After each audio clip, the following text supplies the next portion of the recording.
So I'm Frankie or Francis. I'm a doctor based in 56 Dean Street.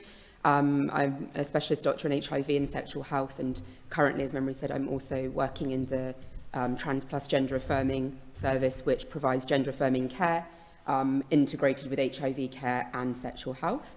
And Rebecca is one of my lovely colleagues. And we're going to have a conversation today. Basically, oh, thanks so much. We're going to have a conversation today. You have that one. Hello.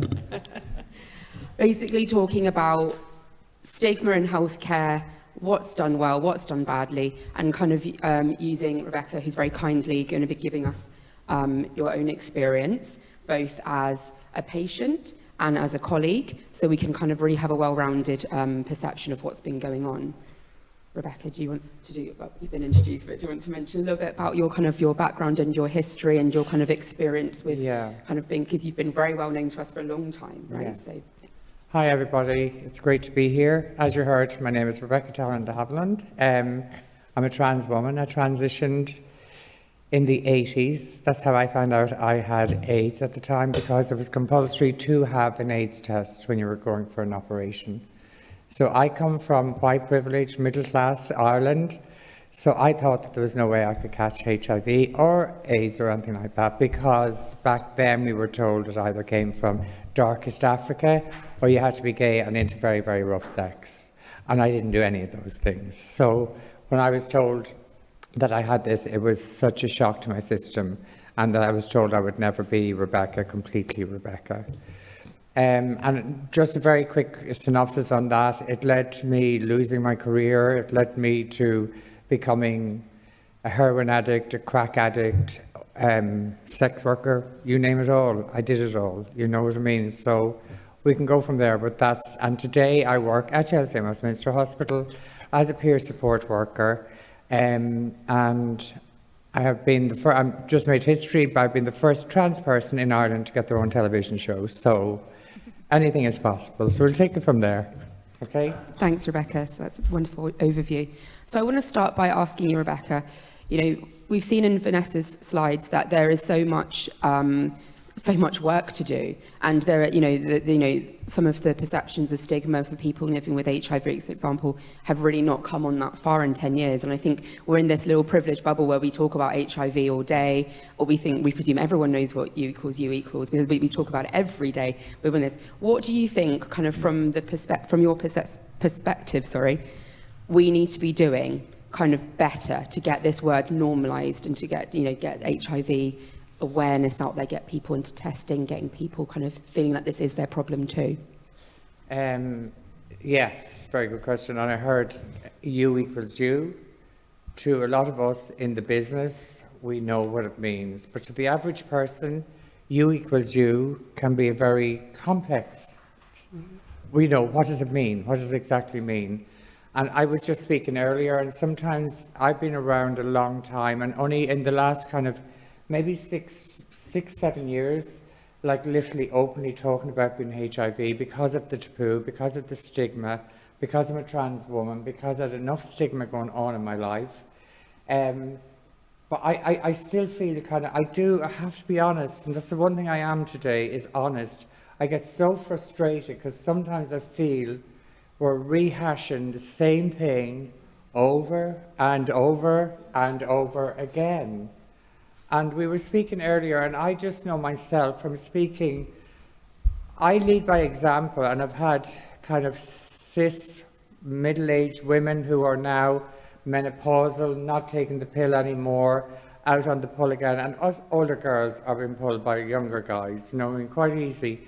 And one woman in particular was very conscious that she had been having sex, but never thought she could catch HIV, do you know what I mean? And then listening to me, she was starting a relationship and decided she was going to start it anew and get tested and get him tested. They both got tested and it was negative. And she said the cloud that came from it just changed her whole life. It changed how she saw things, how she went forward. Why aren't we getting people that haven't tested, that get tested, to talk about how that makes them feel? Then we might stop people catching HIV or not looking at it as serious, because sometimes people think, oh, HIV, I couldn't get that. Oh, and loads of times I still get cuts that, have you got AIDS? We have to change. It's like, it's not just one thing that has to change. Everything has to change, because we've been doing this for years. I was diagnosed in 1987. I'm still here. We're still talking about it. People are still catching it. So what do we do to change it? And we do need to change it. Absolutely. Yeah. Thanks, Rebecca. I wanted to talk about kind of your experience specifically. So if we're looking at kind of the intersections of the stigma that you've experienced, you're a trans woman, you're living with HIV, you've had many, many challenges, some of it you've mentioned as well, in it growing up in your life as well. How do you, from your perspective, a lot of those things can cause a lot of anticipated stigma, as we were talking about earlier. You go in, those healthcare settings expecting to have a bad experience. Yeah. What do you think would be some simple steps that we could do from the healthcare point of view that would make people feel more comfortable? Because we know that this is not made up stigma. There's been lots of data, there's been surveys saying, 40% of people in the UK who are trans have had a negative experience in healthcare in the last year. This is real. This is not in people's head. They have this anticipated distress about stigma that they're going to experience because it happens and it's happening. What can we do? Just simple steps to make people feel comfortable. I think as well, a lot of GPs, we have started doing GP training within Dean Street, as you know, scenarios and stuff like that. Also, as well, a trans woman is going to have more stigma around it, because somewhere medically that we haven't been told that if we have HIV and we're on medication and we're taking hormone replacement therapy, that one can counteract the other. So it causes more taboos. Also, I've seen quite a lot of GPs over the years, even up to recently, and if I move address in UK to a different zone, I have to get a new GP. So I have to tell my whole story all over again. I have to start from scratch. So it's really hard. And I think a lot of GPs actually, a GP for me probably would say if they see 200 patients a week, the chances are they're probably seeing maybe at average, if one trans person, maybe even one person that has HIV, there's not enough awareness or training around it. Do you know what I mean? And I remember at one stage there was something, I had some chest problems, and they didn't know whether it was me being on my inhalers that was affecting my. That's extra stress if you're HIV. When you could catch this, you could catch that. I don't know the exact answer. I'm not medical, but I think medical people need to start listening to us. Do you know what I mean? Need to have us a lot more present and not just tokenism. We need to be here. You need to hear our story. It hasn't gone away. I always say HIV is not, it's not fussy. Do you know what I mean? It's still the same thing that we had in the 80s. If I stop taking my medication, I will get AIDS-related illnesses. I will die. It has not gone away. The meds have gotten better. A lot of things have gotten better. But the communication between doctor and patient hasn't. So what we need to do is bring these GPs and patients into a room and let's fight it out. You know what I mean? Let's let people hear us. It's like somebody said something earlier about politicians. Let's get politicians sitting in these seats and listen to what we have to go through with budget change or things like that, or what we might be losing out on. And I'm a white privileged person, so if I'm feeling that, what then is somebody of colour feeling? Do you know what I mean? Or whatever. So, we can do this all day, all night, but we need to get the people like that in here to talk about it. Hope that answers your question. Very well said. Thanks, Rebecca. I wanted to talk about the kind of, I suppose, the hesitancy from the healthcare point of view, and from not just healthcare, people in general. So, as you say, the training as regards being kind of culturally sensitive, as regards, being proficient in managing people's gender affirming care and terminology and language, all of these things are not really done at all. And if they're done poorly, so people are there basically ill prepared. And they almost feel like they have to walk on eggshells. Oh, what if I say the wrong thing? What if I ask the wrong pronoun? What if I offend someone? And therefore kind of sometimes don't even engage at all. What advice would you give to people who have made mistakes, or who maybe have, for example, misgendered someone or said the wrong thing? What do you think, I suppose your perspective from someone who's been the recipient of care, but also someone who's doing wonderful work in peer support, because none of us are immune to making mistakes? Yeah, and I suppose I did a conference in Ireland there just the day before yesterday, and it was in a corporate company, and it was about trans and non-binary and pronouns are very new, even for me, and I'm a trans woman, and I would say, I get it wrong, do you know what I mean? We all get it wrong, and it's okay to get it wrong, you know what I mean? But I think it's also down to us that we need, there's a huge lack, whether it's to do with gender, trans, HIV, medical people, that we don't communicate. We don't communicate enough. So we don't know. And I think fear is one of the most crippling things we can have, you know what I mean? And being fearful, rather than face it, you'll run from it. You won't face it. So we do need to do it. But then you've also got to understand, I never thought a day would come. I was on a life support machine in Chelsea and Westminster Hospital 17 years ago. Today I work there. Do you know what I mean? And today I run 2 clinics there. Today I'm standing up here speaking. I think I could have been Sally's sister. Do you know what I mean? Especially kind of going for treatment. All of that, and people kind of thinking, oh, you're just making it up, I was that person to somebody else, but really and truly, I was somebody crying out for help, you know what I mean? Because what people don't tell us, when we are diagnosed with HIV or stuff like that, we're not given a guidebook of how to do this, or where to go, or how do we, oh, by the way, how do I get into a relationship? How do I get somebody to love me? Do you know what I mean? Somebody asked me recently, what's it like? I've never had a proper relationship because of it. And somebody says to me, well, how do people treat you now? I said, well, they run, just not as fast.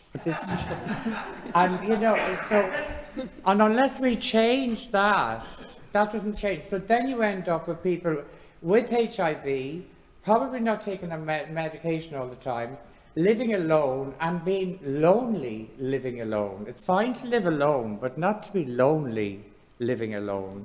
So I know at one stage in my kind of time, I thought, what's the point of me taking my meds? This isn't going to go away. I'm told I'm going to have this for life. So for me, I kind of hit the struck button. I'd nearly at one stage would rather have been dead than to live in that stigma and around the way we do get treated. Completely. Rebecca, I wondered, you mentioned before about, having to retell your story all the time, as in the healthcare setting, and, how, doctors need to be communicating better, not just doctors, everyone in healthcare needs to be communicating better. How would you kind of describe, either from an interaction that actually happened for you, or kind of your ideal kind of scenario, if you were going to be in a healthcare setting, or how would you feel kind of the language, the kind of, ways that people would make you feel comfortable? What would be the kind of the key things that would really kind of, you feel like this person's got my back and they're doing the right thing? I definitely have one for that. It was going back in around 2012, 2013, I was back living in Ireland. People didn't know I had HIV. I ran out of my medication. I went into denial. I thought it was fine. I looked fine. Eventually I got AIDS-related stuff and was given 18 months to live. I decided to come back to London to get a second opinion from Mark Nelson, and he did tell me that I was pretty ill, but that there was a trial coming out of America that would help me. So I had to live back here, and in doing that, I had made myself homeless here. So I was put back on a track again in a B&B, being misgendered terribly, and then I must have seen social workers, people about getting benefits, people, you know, like about 20 people, and each one I had to retell my story until the Irish in me just said, I'm going to tape this and just press play. You know what I mean? Because you just get so fed up, repeating. And then some GPs are like, kind of like really, oh my God, I've never met somebody like you before. They've misgendered you. Or you get a really kind of hip that think they're hip and say, oh, you're trans, okay, yeah. Yes, some of my best friends are gay. And I go, so are mine. You know? So you get that. Or also as well, you just go in with a headache or a sore stomach or something, you know, and they go through the whole rigmarole. Well, it might be your meds, it could be your hormones, it could be this. And yes, it could be that, but it also could just be a headache. And it's just that stress that you have to go through, you know, that it's, you just, sometimes you just kind of, it does kind of get to a stage, no matter how strong you are, that sometimes when you're dealing with all of that, and as a HIV, you just think, is this worth it? You know, or when is it going to be right? Because I know what I have. I've learned in this. I've had it decades. But every time I go and speak to somebody who has gone through college, is being paid a fortune for sitting in that chair to tell me I have a headache, and they haven't the first idea of what to do with me. Do you know what I mean? I leave more frustrated than I went in. So it's like that. We need to get these people, politicians, GP, in here. They need to hear. We need to get more of these. We do. From across the world, you know what I mean? Telling these stories so that people can hear them. Absolutely. You know? And the representation is just vital. Yeah. Because, I mean, I think that is one of the biggest things in our battle against stigma, that people say, well, no, that's just certain groups of people, that's whatever. No, this, as you say, HIV is not fussy, it's not particular. No. Human beings can get it the same way as any human beings can, irrespective of ethnicity, sexuality, gender identity, and social convictions. It physically can affect anyone, and you're so right that we do need 1 million of you, if not more. Yeah, but it also shows how easy, like, people can actually be, you know, can have cop-out. HIV to the world, or to the world as, they consider it a sexual thing, right? We got COVID. Look how quickly we got cures for COVID. Do you know what I mean? Look how quick, because it was dealing with a hierarchy of people and everything. I'm sorry, but we have to look at that. You know what I mean? We have to see that that is fact, not fiction. Completely. We've got about 3 minutes left, and I wondered if we could at this point talk about some of the amazing work that you do in your boot camp with peer support, and how you took that jump from having what you've already described to me before as kind of a lot of internalized stigma against yourself and feeling, oh gosh, I can't tell my story, pressures from external stigma as well, and how you made that jump to being like, yes, I'm going to tell my story, and tell us what you do with your amazing story and the work that you do. Yeah, there again, it happened, I suppose, around 2013 when I was given a second death sentence, 18 months to live, because I hadn't taken, and this time it was kind of like my fault because I had stopped taking my meds, because I was back in Ireland. And my own self-stigma, I think that's the worst anyone can have. And then kind of getting the second chance, I just thought to myself, I've got to come out of the shadows and talk about this and do something about it. And then I was going to the gender identity clinic for, I just wanted to get something done with my voice. I felt it was too masculine. I just had this thing. And I saw that I was being treated okay when I walked in because I looked more femme, or I looked like what they expected to pass. But there were some didn't fit that criteria for the staff that were working there. And I just thought, what can I do to help here? And because I was a hair and makeup artist, I thought I could help there. And it started there. And then it grew. And then I realised, and I was doing it at Dean Street, then I realised that there was a lot of poverty within the trans community. And then I kind of started getting CVs done. And the reason I did that was because I did that at Terence Higgins Trust did that for me. I didn't have to turn on a computer 5 years ago. And I just thought, I'll do that. And then I got in touch with Kensington Palace, Chelsea Football Club. And before I knew it, I had all these people supporting it. And it grew, and I had a graduation. And then some of my girls started to get jobs. And they weren't sex working anymore. I got some on prep. And it just grew, and it wasn't anything. I'm not trying to be Joan of Arc, believe you me, I'm not. Some of them drive me absolutely crazy. And now I'm doing it in Ireland, you know, and I just feel that sometimes people need a hand up, not necessarily a hand out. If you empower people, you know, trans people and a lot of people of minorities, the government will put us living in areas that aren't good, that we do get crime, we do get beaten up and all that. But if you give somebody a job that they can buy their own clothes, get their own hair, choose where to live, I know that changed my life because now I take my meds every day because I live in a safe, secure place, home. I have a home today. You know, I have 2 dogs today. I have responsibilities. So it's important that I take my meds every day, that I eat properly, that I look after myself. That wasn't the case 5, 6, 7 years ago, you know. I'm also 64. Sorry, I'm 64. It's like, I got a round of applause for that too because most trans women don't even get to live to be my age because they're either murdered, they've taken their own life, or a lot of us don't get to live this age living with HIV. So the moral of the story is we need more education around how we are being treated and how marginalised we are in society, despite us sitting in a hotel today. Thank you, Rebecca. That was amazing. Thank you.